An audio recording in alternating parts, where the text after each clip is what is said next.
Thank you for joining us for this late version of News 4 Tonight. Hundreds of protesters marched through downtown Nashville this afternoon, fighting against police brutality, with their focus on the death of Breonna Taylor.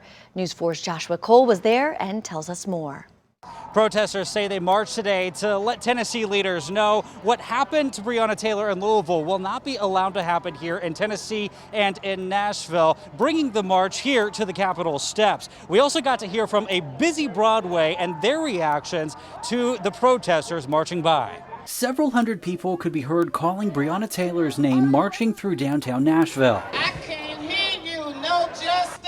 No peace. Say her name.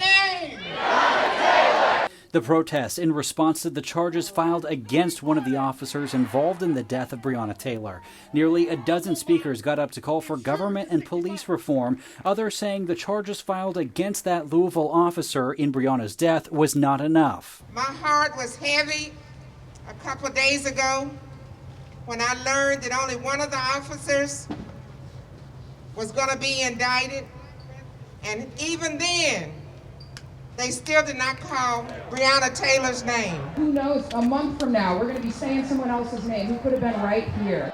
The march also recognized the group, the People's Plaza, who protested for 2 months outside the Capitol and called for more people to get involved and push for change. If you're here for the moment, you can go home now. This is a movement. Nashville police followed the protest crowd. Broadway busy with tourists who've returned. Many expressed their support for officers. Y'all are the real heroes.